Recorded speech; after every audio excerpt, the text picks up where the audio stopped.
Hello and welcome to Surveyor Says, the podcast from the National Society of Professional Surveyors. Each week, we bring you fascinating guests that are involved in the profession of surveying. My name is Tim Birch, and I'm the Executive Director for the National Society of Professional Surveyors and your host for the podcast.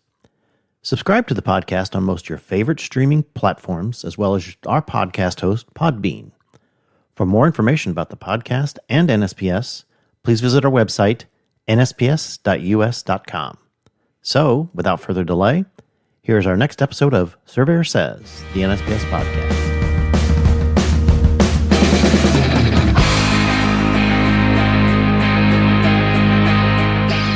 Hello and welcome to another episode of Surveyor Says. I'm your host, Tim Birch, and we are definitely on location. This is actually the first live podcast we've ever done. So looking forward to having a great conversation with the four of them and asking you questions about things as well. We want to talk about your career in surveying and where this is all going to go. We'll see how it all pans out. If you have any questions, please come up and ask in the microphone as we go along, because that's how we're getting everything recorded, and we'll pass the mic along with them as well. So we're going to start down on this end. Grab where's the other mic? Is it just the two mics? Oh, there we go. Hang on. Gotcha. We'll start on stage left. Looks like it's on. Give us your name, who you work for, and how you got into surveying. My name is Malad Sadeghi. I work for 1LS Surveying in Hillsboro, Oregon, and I got into surveying last year. Just through knowing about surveying through my father as an engineer, and I made a big career change last year, and it's been one of the best decisions I've made. So, and I guess I competed in the student competition this year as well, and so that was a really big exposure to meeting a lot of people in this room, and I hope that just continues. I'm not sure between you and your Brazilian compatriot, who gets the long distance award? We are going to speak in Spanish now. Because my English isn't good, so this is a Spanish lesson. Surveying. Go ahead, introduce yourself, and yes, tell us all about yourself in Spanish. That would be just fine. I'm Paula. I'm from Uruguay. Unfortunately, I'm not a surveyor. I'm from the GIS world. I'm a cartographer, and at the first time when I finished high school, I started architecture, but I didn't like it. And I was in a birthday of a friend, and we had some friends in common, and a girl told me, I start cartography, and I said, what it is? I make maps, blah, blah, blah. And I found it interesting, so I changed my career from architecture to cartography. So I'm happy to be here. And I work in Aeroterra, that is ESRI for Argentina and Uruguay. And it's great how the technology has advanced in a lot of aspects from I started. Also, I have been working with surveyors, and that's not my field, sorry. I'm more with maps and GIS, but I'm happy to be here. Thank you. And thank you to Marcus and Milad that are always there in meetings and things like that. So it's good to be here with them too. Well, one additional thing for you, tell us about your mentor. In university, in remote perception, remote sensing, I don't know how to say it, I had a very great professor that took the final exam, and she was angry with me because when I answered the exam questions, I wasn't too confident. I know all the questions, but I said the answers with a question signal. Yeah. Then so she was really angry, and then we started working with SDGs, and she introduced me to the FSG and the SDG task force, and I love her because she opened me so many awards, and I don't know. I'm proud of her. We're gonna send this to her as well. And she just you can say hello to her. Hi. Ros- Yeah, Rosario Casanova is like my mentor, and I love her, and I'm very appreciative with her. Yeah, Yeah. she's the best. Rosario is the chair of Commission 2 with FIG, or chair-elect, excuse me. She will be installed this next year. Commission 2 is the education portion of FIG. And tell you what, you want to meet a dynamic, just all energy woman. That she is she's incredible. And I'm to find out today that we've got a common friend. Small world, very small world. So, all right, Stacy. Hi, my name is Stacy Pollock. I am a survey project manager with PEA Group out of Auburn Hills, Michigan. I've been in the surveying industry for 7, 8 years now. I've been in YSN for 3, going on 4. I started as an I-man in the field and kind of worked my way up through the office. So I am on the path for licensure. I take my state exam actually in a couple weeks, and I'm going to be submitting my application. So I hope to be licensed soon, and yeah, just enjoying the experience and industry and all of you. So thank you. All right. I'm Nolan Mark. I am vice president at On the Mark Land Surveying. While yes, I am an owner now, I obviously started somewhere like everybody else. So, oh man, what is it now? I'm old. I'm not sure my age. Probably 13 years ago I started pounding 200 hubs a day, just like any nice little construction grub ever. So pounding the hubs all the way up to being a crew chief, to a CAD tech, project manager, and then taking the leap of faith and doing it all on my own and then with my wife. So Very good. Well, and that's the one thing that we've noticed watching in the Young Surveyors Network grow. And shout out to Allison yesterday at our board of directors meeting that she was there in 2014. I don't think there was anybody else here that was there in 2014. Well, John, yes, Mr. Hohalza is here. Yes, John was here. Allison was there for the initial Young Surveyors gathering in 2014 in San Diego. What I've noticed since then, and Nolan and a few others are great examples of learning early, learning as much as you can, and then getting an opportunity, put out your own shingle, and be your own boss and control your own destiny. And I think that's one thing that we're going to be talking about here is how you can help control and guide your own career. So we want to try to get into some of the do's and don'ts of even that. So Nolan, I'm going to stay down there with you. Throughout the various aspects of your job, what do you like about your job? What did you like about it when you were a hub pounder and up through, what drove you to want to go end up being a business owner? I do miss just pounding hubs all day now. So it's much easier when you didn't have to think or responsibility. Yeah, you didn't have to think as much. You just got to sit there and just appreciate that you don't have to think. Now all I do is think, even in my sleep. No. If my wife was here, she'd tell me or tell you guys that I've probably been planning on starting my own business before she helped come on board ever since I was in college.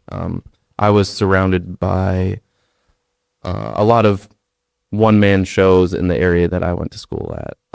So when we were going to chapter meetings, it was always usually a 1 or 2 man show coming in for a chapter meeting, about 12 of us. So seeing just a lot of guys being able to go do their own thing, but also, be viewed in the community as one of the leaders, it was like a no-brainer, or just something I've always been surrounded with. Not to knock on like bigger companies or anything like that. It's just that's what was in the small rural area that I went to school at. But then, I also went to bigger companies and worked at 500 plus firms, and, being surrounded by other individuals to ask questions with, that was also a very impactful in my career. Now, obviously, still being involved in societies and whatnot, or building a network like here, I can text and call whoever I want now, but there's no range to what you can achieve in this industry or what is capable. Very good. Stacy, same question. What do you most enjoy about your job from the time you started up through what you're doing right now? I've always enjoyed boundary work. Thank you. I've always enjoyed boundary work. I really appreciate the historical aspect of surveying, from doing the research and actually going out into the field and locating monuments. Some of those monuments that we've located have been there for decades. So I think what I've always enjoyed is just retracing the steps of the previous surveyor. And I get to do that. Well, I was doing that hands-on in the field, but now I still do that as a project manager. I'm doing the back end or the, beginning the research, and then seeing the end product and seeing how land was laid out previously. We're retracing it and see how precise they still were with the equipment that they were using. So something that I've always enjoyed, like I said, the historical aspect and just retracing the footsteps of the previous surveyor. Very good. Very good. Before you answer that next question, the same question, I want just a quick show of hands here. How many of you work with GIS on a daily basis? All right. How many of you, in addition to that, see a converging of surveying and GIS and big data going forward? I say every hand should go up with that. So while you say you're not a surveyor, you're still a big part of this geospatial community. So what is it about your job and what you do on a daily basis that you enjoy? I have been working with lots of people from architectures, agronomy, surveyors, and other GIS colleagues. I think that the thing that I enjoy the most is getting into a result together, no matter in which profession I'm working or with which person I'm working with. Last year, I started working also freelance, and I was too much because I don't have so much confidence in me. So it was a big deal that I quit, and then I went back to a company, and that was difficult too. But in this company now, I'm working in the area of technical support or for the ArcGIS software, and it's a big change too because I didn't work so close with the customer, and it's difficult because I'm trying to help them, but also they answer badly and they get mad. So you have to find the balance to not get stressful, not get mad. So now I'm in that place trying to control it, but I like it. Very good. Very good. Yes, sir. Same question. Same question. What do you enjoy most about your job? And these can even, like I said, even early in your career up till your current days. What have you enjoyed doing throughout your? I'm very fortunate that I get to do my job outside in the Pacific Northwest. That in itself is a really it's a real treat. Yeah, it's awful.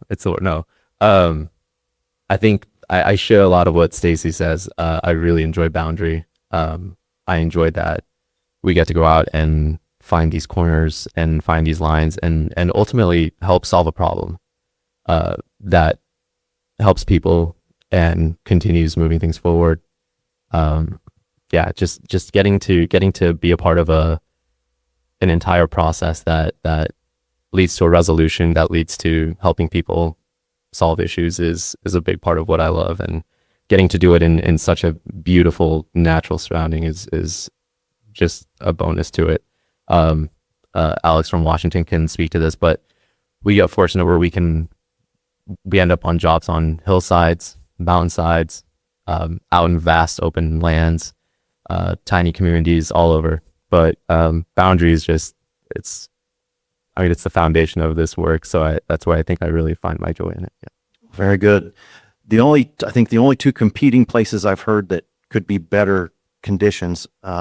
Several weeks ago, I was in Cal Poly Pomona interviewing their students, and we talked about working conditions in Southern California. That would be really tough. The only other one, and I think, well, Bryn can attest to this, that our Hawaii director, Joanne Williamson, she works for the Hawaiian Electric Company, and some of the horrible, horrible places she has to go survey in is just, feel for her so much. All right, I'm going to keep downhill. We'll go back the other way. What's the most difficult things that you're having to deal with on a semi-regular basis besides clients? I think just finding the monuments with like these utility companies, man. No, honestly, I don't know if I have a lot of difficulty, but I would say I think the hardest part is for me right now is just the work-life balance. But in the work itself, I would say I think the hardest thing is trying to remember to approach every job with a fresh pair of eyes and a fresh set of energy and determination. It can get really easy to just continue to just think you're going out and you're trying to find this line, but to every situation, depending on if it's going to affect a person or a parcel of land, it's unique in its own way. And I think it's important to remind yourself to approach every job with a fresh set of eyes and energy to solve it. Very. Yeah. Talk a little bit about work life. Work life is I'm very lucky that I have a boss who's like, yeah, no, we don't start until 9 a.m. Like he's like, yeah, I like my sleep. I want to start at 9 a.m. I'm like, all right, cool. So I really feel for like, I mean, and I'm up by 5 a.m. every day anyway, so I'm like sitting there for like 4 hours. I'm like, come on, dude, let's go. But yeah, work life, it's really, we work, it's a 4-man, it's a really small company. It's a 4-man company, which I feel really fortunate because I'm not only gaining a lot of experience working directly under the PLS, but getting to kind of get a perspective of how to run a surveying company from the ground up, because I share a lot of the same passion Nolan has in terms of trying to get to a place where, you know, you want to have your own business and run your own surveying firm. So getting to see it from the ground floor and going up from there is, I think. Do we dare allow you to have a shout out to your boss? What? Nick LaFawn. Yes. If you're listening to us. Yeah, Nick. Yeah, Nick. Nick will be listening. Thank you for.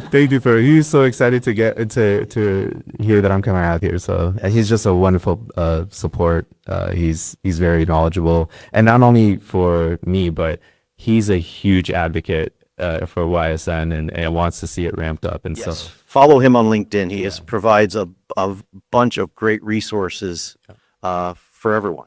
That just really, really well spoken, and I can only imagine having him as a boss. yeah, he's great. Yeah. Very good. All right. Next question. I mean, that's the same thing. Next person. What do you find the most difficult in dealing with people? You talked about getting to understand them, but how about what is the most difficult still now? And let's talk about, I mean, you're from Uruguay. What does a work-life balance look like there? I think that now, in this moment of my life, the most difficult thing is me, because there's a lot of technology, there's a lot of information, there's like a lot of little thing that has to be solved, and that's like the balance I have to have in my life, not to be stressed, to be a day with client, work 8 or 9 hours and not the whole day, because that's bad too. And I got stressed, and I don't have like social life with, I work too much. So, but maybe sometimes when I don't work too much, I think, wow, I wasn't so productive today, and that's if I'm fighting with my head every day. But thanks God I live near the beach, so when I'm stressed or in my free day or in my hour of lunch, I can go to the beach and breathe and stay calm and like renovate my energy to go back to work. Also, my company is based in Argentina, and I'm the only person from Uruguay, and I work alone at home. And maybe I don't have the like talks with other people. Yeah, just like in front of a camera, but it's not the same. So I have to be like mentally strong to try to live day by day on balance or with balance. I don't know how to say it. Yeah. Very good. Let's see. Very short commute and live near the beach. That's not bad. No. Yes. Stacy, same question. What's the most difficult things you're dealing with besides studying for tests? I have a list. Oh, she's got the list. Let us have it. If it's not clients, I mean, that can be difficult in itself because you're trying to educate the public when it comes to surveying. They'll ask for an ALTA survey and, okay, well, what table items do you need? What's table A items? So educating the public, I think, or your clients is a little bit, can be challenging. People management, I've found, is a little bit difficult with project management. You need to be patient when you're teaching others. And that's been challenging for me recently. And keeping up with technology. So there's been a lot of emerging technology recently. And you're a young surveyor. You should be like on top of this stuff. But it's difficult to, go on with maintain your lifestyle and whatever you're doing, but then also keep up with your industry and your projects and all of that. So I think it's been difficult for me to keep up with that and make sure we're utilizing like the new emerging technology appropriately with our projects. So just navigating that. And then, like I said, the people management has been a struggle for me with the new transition to the manager role.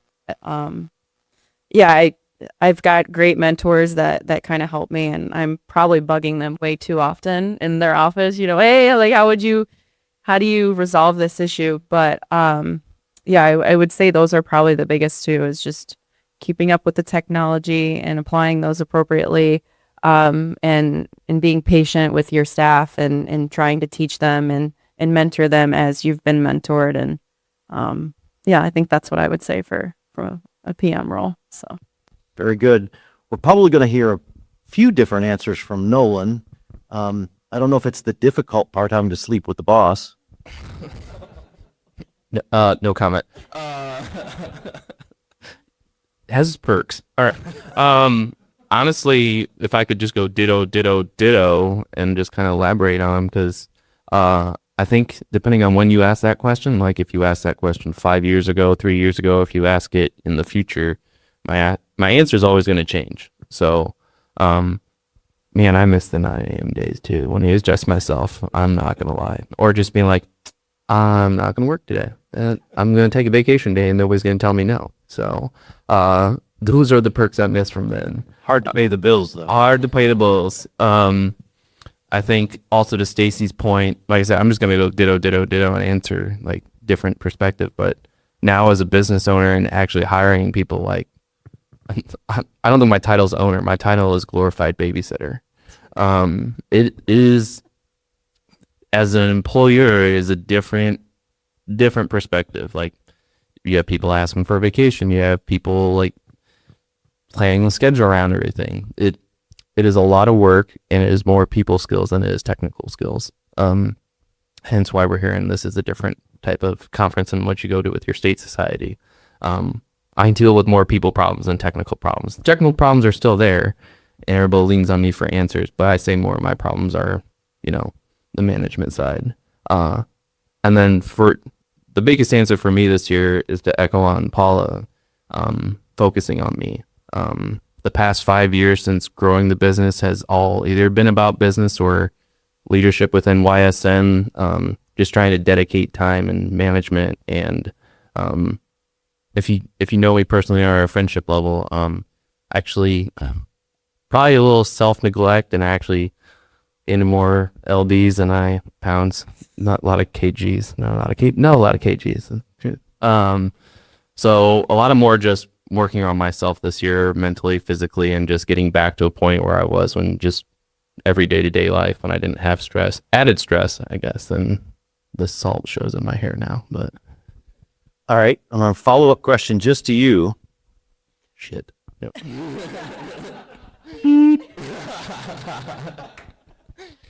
If you had to do it all over again, what would you do different? just look at myself in the mirror and just say, be ready. Like it never stops. I thought you were actually gonna say, would I do it again? So, differently. Oh, I know you do it again. Oh, yeah. How would you do it differently?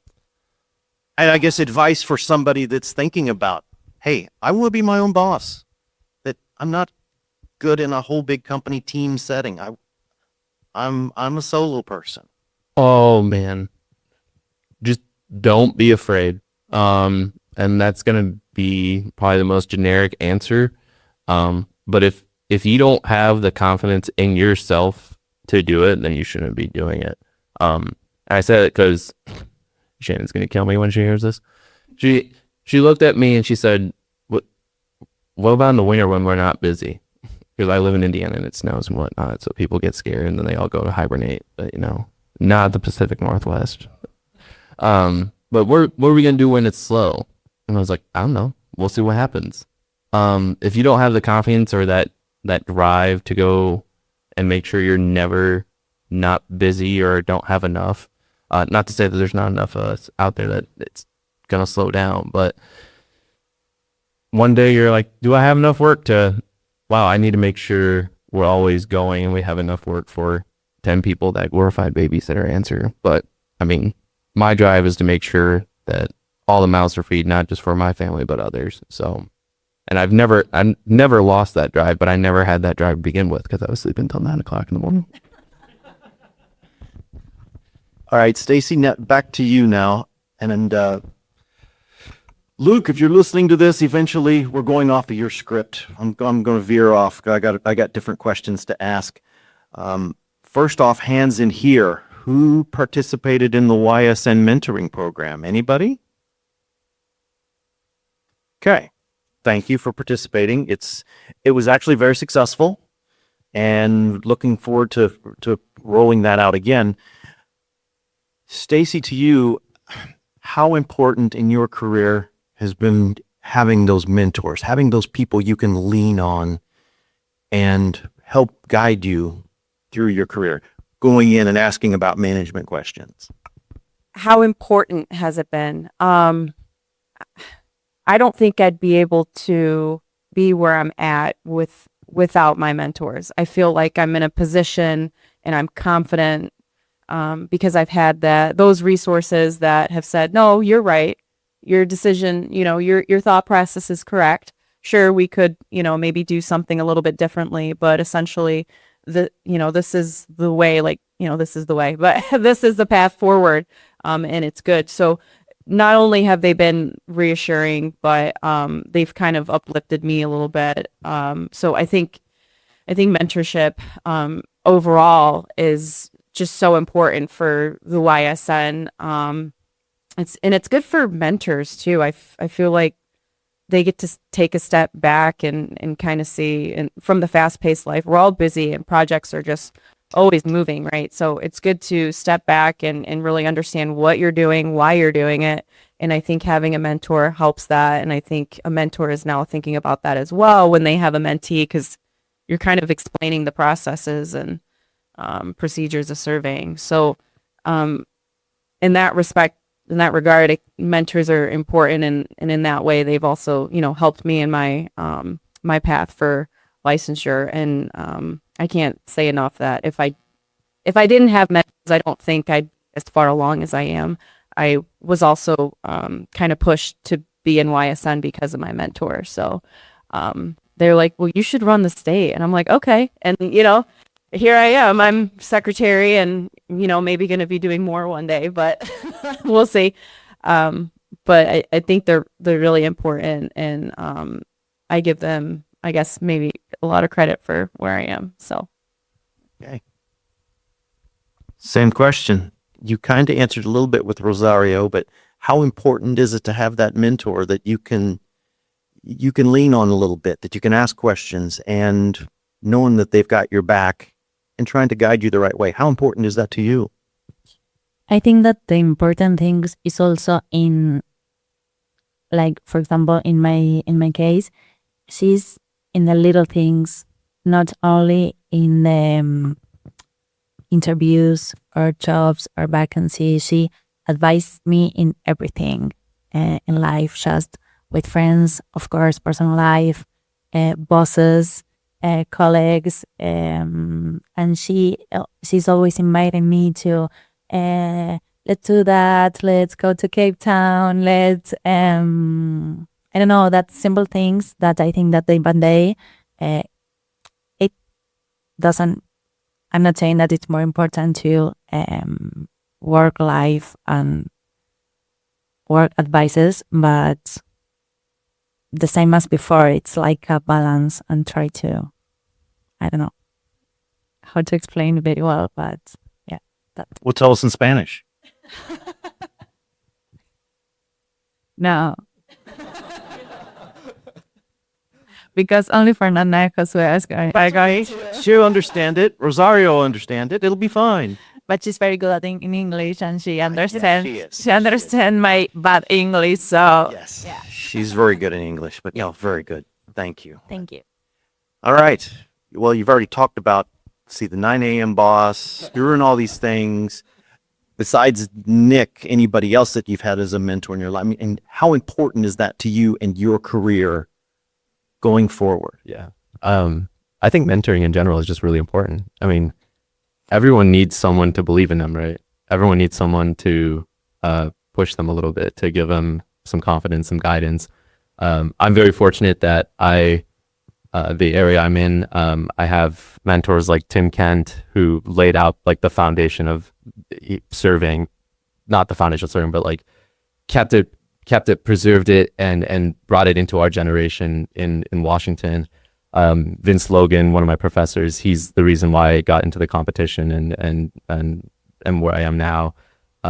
And these people are real important. I mean, I try to meet with one of my mentors weekly for a coffee, and he's been alongside me every step since I've gotten my career going, and I think it's I owe everything to them. I don't give myself any credit. I give it all to them, because without them, I probably would still be sitting in a classroom going, what am I doing? Like, why are all these guys, how do all these guys know about AutoCAD? What's AutoCAD? What's going on? Like, I thought we were just going to like measure lines and put things in the ground. Like, what's all this computer stuff? Yeah. But also so many people in this room, you guys meeting each other, you guys talking with each other, getting to know each other. You guys can mentor each other too. Reach out to each other, like share your experiences, ask each other questions, ask each other for advice. That communication, that's so important. But yeah, if you can find someone, whether it's a professor, whether it's your boss, ask your boss who helped them, and go to them.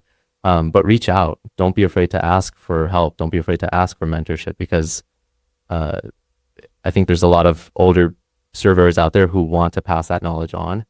And they kind of want to be asked, it's like, I want, yeah. It's like, Yeah, there's a bunch of us old gray-haired guys that seasoned. Okay, there you go. I have way in my beard. I can't. Yes. Don't take me there, dude. That, yeah, unfortunately, part of a generation is like, we'll help, but you got to ask us. Yeah. You got to ask us. Dating. It's. Yeah. You gotta ask. Well, and I guess one thing I'll follow up with is the relationships you do make with your mentors. They can last a lifetime. I think Cam can attest to the one I have. I worked for a short time in Texas in the last century, and I'm still very, very good friends with Chris. He was my party chief when I lived in Dallas for not all that long, but we had a bond that he really instilled in me just to go after whatever I want. don't settle. Don't be afraid. And so when I see him, I tell him he's the reason I'm here now doing what I'm doing. So yeah, you make those bonds for a lifetime. And to his point, you mentor each other. The whole mentor-mentee, it's not old to young. There's so much more that you all can mentor the old guys. And usually it's old guys. Let's just be honest. I'm okay. Staying here, the surveying world, geospatial world is changing. It's not just cut and brush through the woods, doing boundaries. I mean, it's all of this high-tech equipment. It's all this high-tech modeling and computer work, AutoCAD, GIS, all of this stuff. How important, in your opinion, is it that our profession, geospatial of everything, becomes more diversified? I mean, I think just like with anything, diversity, it's important. If you want to see growth, if you want to see movement going forward, if you, Bryn talked about this yesterday, diversity is innovation. And that's our biggest weapon to use. You know, I think our profession dropped the ball with getting on like GIS like immediately and owning it as like it's ours, you know, like we as surveyors, like we run this. But I think going forward, we could really be on top of that, you know, as technology is advancing, as we're coming out with new instruments and emerging technologies, like Stacey was saying. But I feel like you would be like the best person to answer this question because of your role. And he is probably right. Spanish? Yeah, there you go, in Spanish.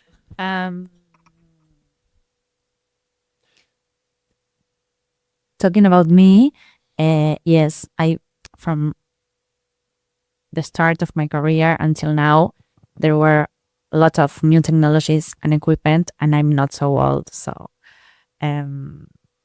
I think that the most difficult thing is being updated. Because in my case, I always wanted to know everything, and I don't have time to study everything. And I think that's the most difficult. I don't know the word, but Say it in Spanish. like challenge, yeah. That's the most challenging thing. So I'm in a year fighting with me all the time, but I think that we are young and like very fortunate of have all the technologies and equipment like easy to access to. So yeah, I'm grateful for that, because in every field, you know, something that you can help with. For example, I'm not so good with GPS and things like that, but I knew Marcus Milao and Marcus this year, so I know that if I have a problem, I can reach out to them, and that's the important thing that Milao says to us: get to know each other. And of course, if anyone has a question of GIS or something like that, of course you can reach me. So that's like the rich things of being here all together. So yeah. Very good. Stacey, there's no challenges. You just go out and conquer, right? More or less. But I think Milada hit the nail on the head with diversifying the profession is going to grow the profession. But I think we really are diversified. I don't know if Ruthie, where up there she is. She's like, wow, there's a lot of women here. I'm like, yeah, at a national level, yeah, there's women that come to these conferences and attend. Maybe your state might not be represented like at your conference, your state conference, but at a global and a national level, I feel like there's a lot of diversity, and ultimately that it does grow the profession if we get more people involved, right? That's the goal. And I think, yeah, it's a great direction, and we really are. And as we continue, I think it's only going to benefit the industry. Same to you. Same to me. I believe technology was the original question, right? Well, it is the use of technology, but how important it is, diversity can come play into using all of this technology. It's kind of funny because I know we're going to keep referencing Ren's presentation last night for those that missed it, but I mean, he would probably die in the hill. He said last night that the T3 is the best instrument ever out there. And that's coming from a guy that works for a company that has a walking dog with a scanner. So, and I think as much as the technology and the diversity is out there, I'm be the one that says, I think that maybe all the people that go to school disagree or agree, but I think the fundamental of surveying is not going to change. No matter what you've learned, surveying is surveying. Whether you do it with a T3 or you do it with the 3D scanner, surveying is surveying. The tool is just that, how you use it. You know, everybody's talking about AI. AI is probably like the new technology or the emerging technology. AI is AI and can do a lot of things, but it lacks the human interaction. So you still need that brain behind it. Well, exactly. We do have to start a few questions from the floor, and we get to start with, please state your name and who you are and where you're from, even though you know who he is. Sure. Hi, Marcus Schmidt, first time caller, long time listener. Welcome. So a question for the panelist is, why are you guys here? Why are you guys in this room right now? And what makes you come back? The people. They were always why I come back, you guys. And because I have to, because I'm the leader. I got voted in. I am this serious. I'm gonna get fined. What keeps me coming back? Maybe. Honestly, the networking. I'm gonna look right at Alex because like that's been her message all week is just the networking. I need more people to bounce ideas off than ever. I'm a big believer that no one man or woman has all the answers. And that everything's going to circle back, but it comes back to mentoring and whatnot. But I can learn something from 60 individuals here that I don't know. Like literally, I could probably learn 60 different things just by talking to you. And that's 60 different things that I didn't know that I can teach to 60 or 100 other different people. So just being able to expand my knowledge box is why I come back. I am here because I support the profession. I love what I do, and I want to share my experiences with others. I continue to come back because I guess I have to, but no, no, I really enjoy it and meeting new people. You learn so much. Surveying is really different across the country and globally. So I think it's important for us to understand what we all go through. And I think that grows us as a community. So. In my country, we don't have this type of meetings. And I think that that's because people always tell me like why you are there or why you are in FICE, but like not in a good mood or not congratulating you. It's like, where are you traveling? You don't deserve it. And that's awful because I worked so hard and I decided to be here, and you also want to be here if you want. So it's really great to be here with all of you because I don't have like the support of others, only from my mentor. But yeah, we don't have this real connection and networking in young people. So I think you're doing a great job doing this meeting, and I'm happy we are so much here. I just need friends. That's about it. You're in the right room. My mom told me this would be a good idea. No, but the I really, really love the core of what our profession is. I think it's one of the most interesting, fascinating things. I love talking about it to people who have no idea what we do, and then they really love talking more about it.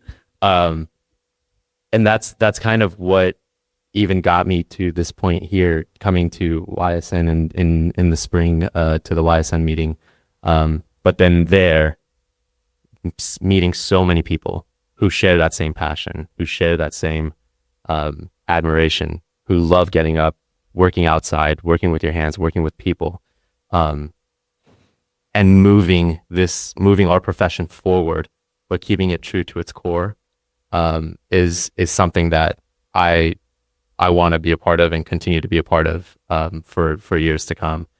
I think that, like, it was crazy to me when we were in DC, looking out and seeing a room that was probably no bigger than this right here, of teams from schools that are competing for a surveying match, right? But I looked out and I was shocked by how small the number that was. I want to see more. I want to see more schools. I want to see more people, because this profession is in a very fragile place where there's a huge generational gap, and we are trying really hard to close that. We're trying really hard to bridge that gap and keep moving things forward. And so, that is a huge motivator for me to be here and to continue to come back and to continue to speak about YSN and NSPS and get more people involved, so that we can grow this room, we can close that gap, and we can move our profession forward for generations to come. Very good. I've got one show of hands before we go to John and his question, talking about why are you here and how are you here. I'm not going to take a picture. I'm not going to show any of the hands, but show me who is here on either their own dime and or on personal time, that you're not supported by your employer, school, organization, nothing. You're here because you want to be here, and you have to do this on your own. And that is sad. That is sad. We need to, that's part of what we've got to work on. And we talk about a generation gap. We need to continue to work on that, because this is a future. And we spend a lot of time, a lot of money on the supposed professionals, giving them continuing education. This is the group that needs to be learning as much as anybody, if not that much more. So, John. So I'm John. I'm from South Dakota. I'm vice president of YSN. I have a question specifically for Nolan. Most of us get our mentors from the places we work. How do you find mentors specifically? Like, do you seek out mentors from outside of our industry for business practices and different things like that? Mm-hmm. And how do you find them, and how do you maintain that relationship? So once again, I cannot echo enough Bryn's presentation yesterday. He gave the example of running a marathon. I actually am training for something else, but I don't seek out a surveyor to tell me how to do a high rocks competition. Like, I seek out that person for what my needs are. So, you give the example of business. Well, yes, I am in the survey business. I'm fortunate to have other friends either in industry or out of industry that are also business owners. It's not so much financial, but just business decisions. Like, I give the example of a glorified babysitter. Like, there are actually a lot of other people that have the same answer. Like, I had another construction company. It is industry, but he's like, I had to fire another truck driver today. Just like, Allison's in the room. She's like, I'm up to my fourth employee, and it's just, sometimes you can't just stick in industry. Like you said, don't Do I go looking for other people? I mean, I ditto to everything Bryn said yesterday. I don't read books about business ownership. I don't necessarily listen to podcasts all the time about it. What you need help in, you need to go find a professional in that. Just like if you need help finding your boundaries, you go hire a professional surveyor to do that. Professionals are there to rely on for advice. So whatever you're like, is there something specific? Like find that avenue, find that person, that professional, that expert, and seek it out that way. And was there a first part to that? I know I answered more of the second part, but no. All right, very good. I do want to go back to my little statement just a second ago about being here. And it would be amiss if we did not take a moment, recognize the FIG Foundation that was able to get several people here, walking the talk and getting, and not just, I mean, obviously not just here, to every FIG Working Week, Congress, to other regional meetings and YSN gatherings around the world. So thank you, FIG Foundation, for being there.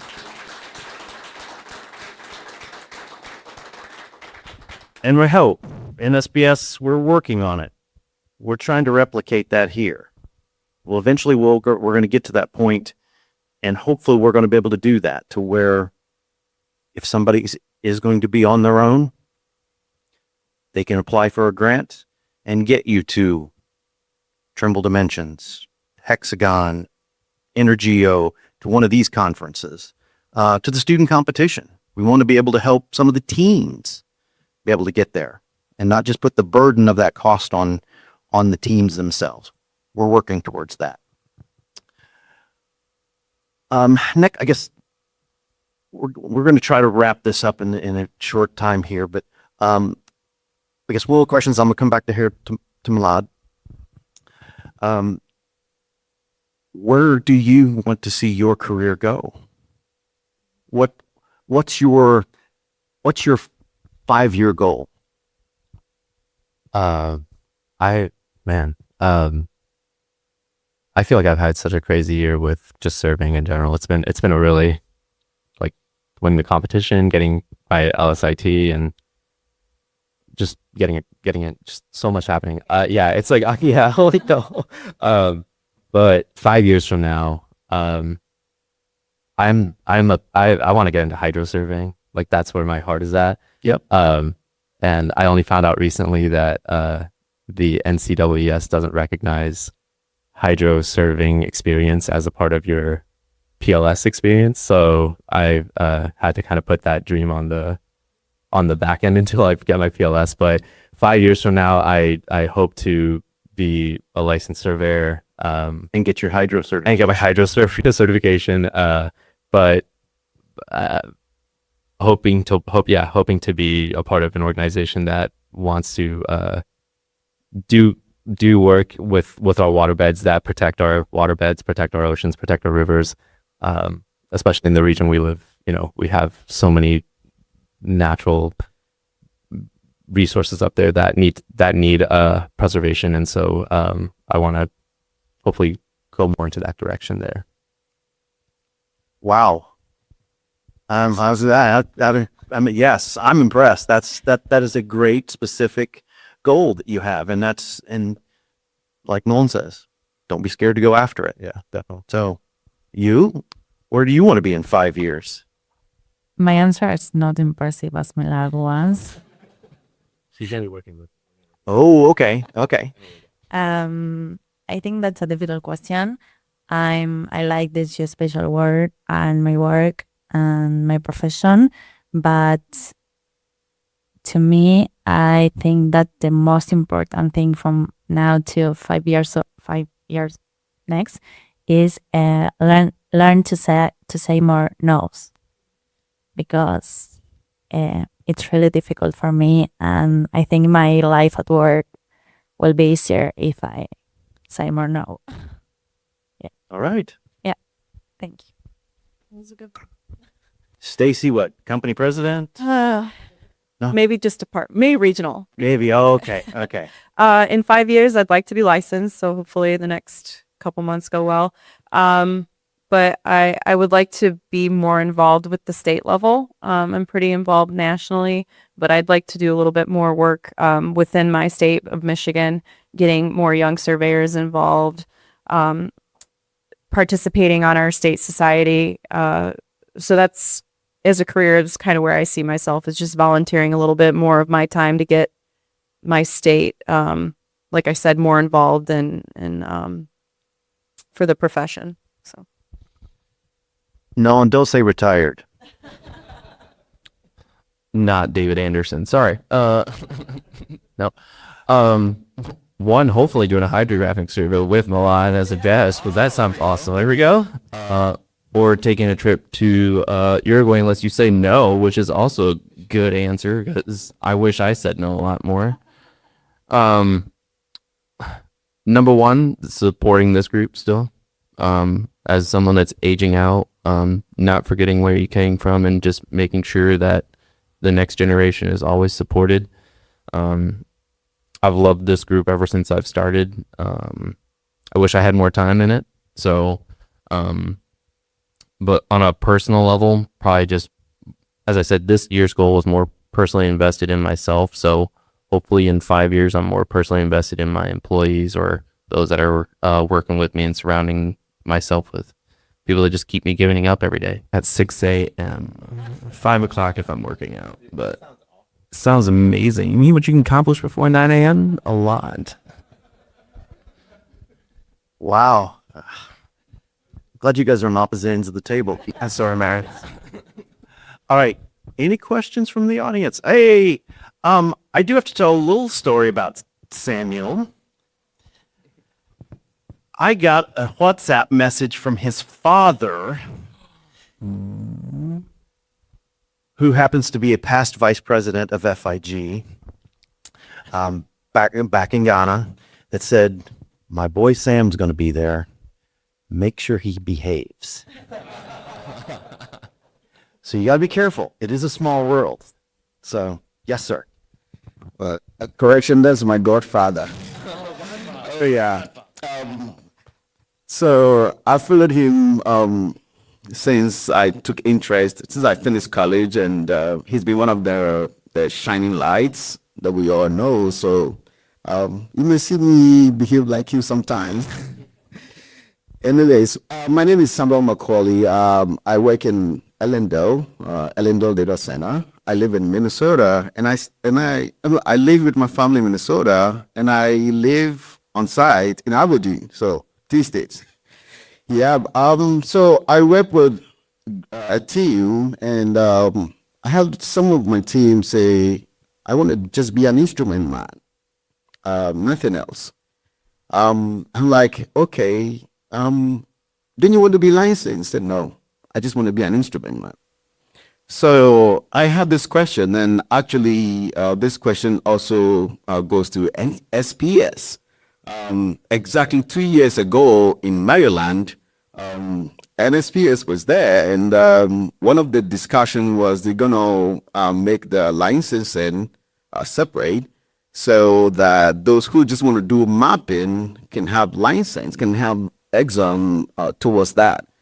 Those who wants to do boundaries can have a career path and get license in that. And quite frankly, have floodplain surveyors who are getting license. So my question is, so for those team members that, especially the younger ones, that wants to build a career, maybe doesn't want to do boundary, but want to do construction. I know NSPS is thinking about that. I would want to know, is that still on the table? If it is, how do we, those in this room, mentor the younger ones that are coming, knowing very well that NSPS is working alongside? So this question goes to NSPS, tied to YSN. So that's my question. Oh boy, he opened a can of worms. Okay, for those who don't know, obviously we work with NCSS, who creates the exams for the FSPS, and they are currently considering a different module within the testing that would create a non-boundary surveyor. There's a lot of heartburn, a lot of consternation right now amongst the licensed professionals because they want to call them a professional surveyor. There are those that think that it's going to confuse the public. Okay, you're a professional surveyor, but you've got to clarify that you do not do boundaries. So there's some stuff to work out with NCSS on creating that exam. NSPS has no authority in any of these things, but we want to support what's best for the profession going forward. So I just would like to see, even here, a show of hands that and this is going to be a minimum of probably 3 to 5 years before this happens anyway. Raise your hand if you think it would be a benefit to have a specialized surveying license that's non-boundary only. Is that something you would be interested in? Maybe one, maybe two, maybe three, or a few. Forestry, yes. I mean, it's definitely got some merit. Don't get me wrong. No, this would allow somebody to be licensed to do, because there are some states that you have to be licensed to perform topographic surveys, some construction layout, depending on where you're at. It's trying to encompass those that are flying drones and doing other things that would allow them to do that in a professional capacity. So, good question, Samuel. I like that because it does give somebody an opportunity to go down more of a technical path. Because let's be honest, those who have done boundaries, studying boundaries, have lost a lot of sleep over boundaries. There's an art to it, especially if it also depends on where you're from. Several years ago, we were involved in a court case that was in Louisiana, and it had to do with an old lake, and we were looking at all of these general land office maps from the 1815.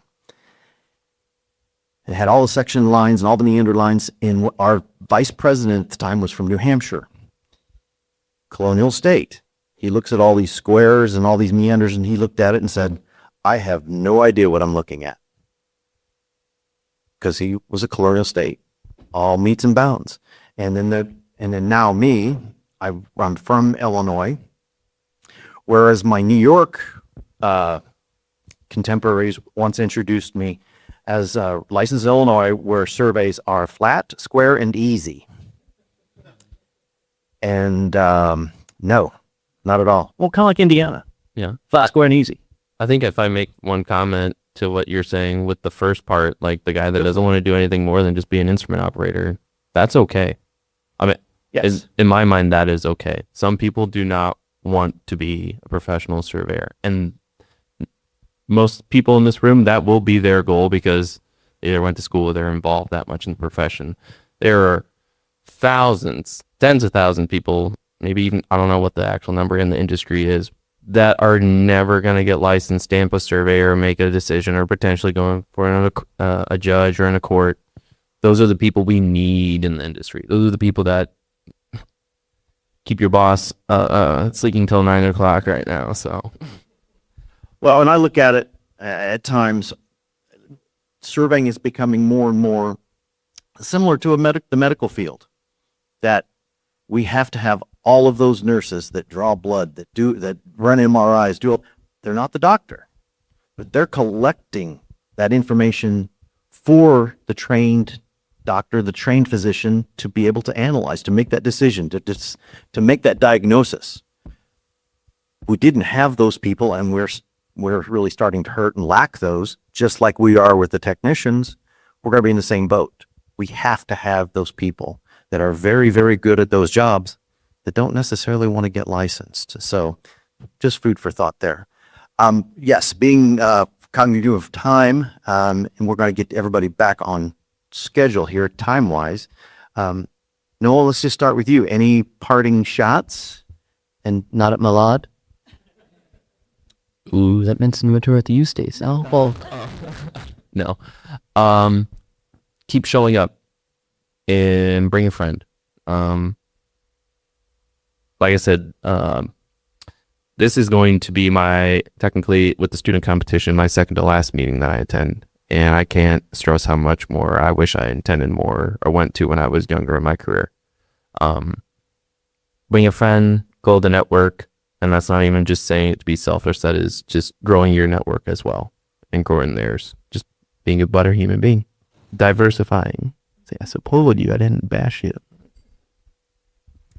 I would say kind of piggyback what Nolan said, just, keep coming, showing up. You utilize your board members of YSN. If anyone's having issues, getting out here, getting any help from their society, maybe YSN can help you out. But definitely if you're a member, utilize the YSN board. We're always working on membership and benefits. So, if you haven't, please come and introduce yourself to us, Cam, John, there you are.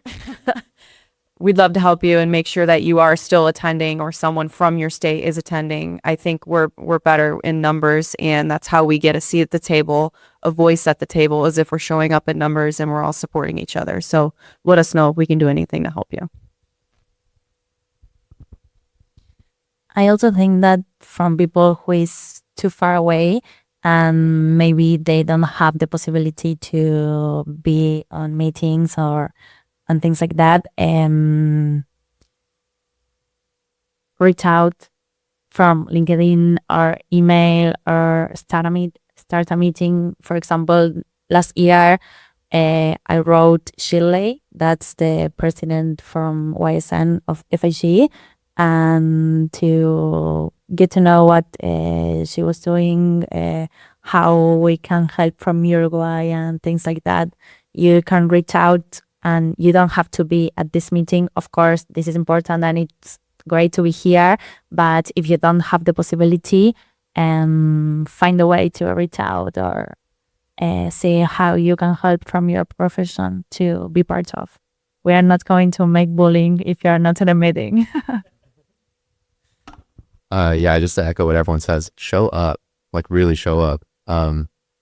Everyone in this room is the leader of this profession. It's not your bosses. It's not Bryn. It's not Tim. It's none of these. It's us. We are the leaders of this profession. Like, this room is it. There might be a few people missing from some other states, but this is it. So it's important to keep coming back, to keep bringing more people, to keep talking about it, and talk to each other. I got here because I reached out to Alex and I was like, how do I get there? And we worked together and we figured it out. Reach out to each other if you need help. This is a very special group of people. Everybody is so warm, welcoming, unique. And these are friends that you're gonna have for the rest of your career. You guys are gonna reach out to each other. Hey, I'm dealing with this boundary issue. I've never dealt with something like this, but I remember you talking about this. What did you do? What can I do? Or if you're looking for a job, like in another state, you're moving, this is the best way to find it. So please keep showing up, keep talking about it, believe in yourselves, believe in each other, build each other up, build up our profession. And lastly, I just want to say, for students who are like working or trying to find a job and it's almost damn near impossible, keep trying. Like, take your resume in person to places, keep showing up in person, follow up. I feel like there's a huge gap where like a lot of companies are saying, yeah, we need people, but we need like techs with experience. It's like, I don't have I've been in school, I don't have the experience, but I have the knowledge. And so companies, please, like, relax a little bit and have some patience and give us some time. But yeah, keep trying, keep putting yourselves out there. Wow, that's a pretty significant wrap up. Thank you all. Thank you, audience. We appreciate you being here. Bottom line, being here. Keep showing up. So that will wrap it up for this episode of Surveyor Says. Wherever you listen to your podcasts, we are on all streaming channels. So check us out and hit that subscribe button, and We'll talk to you soon.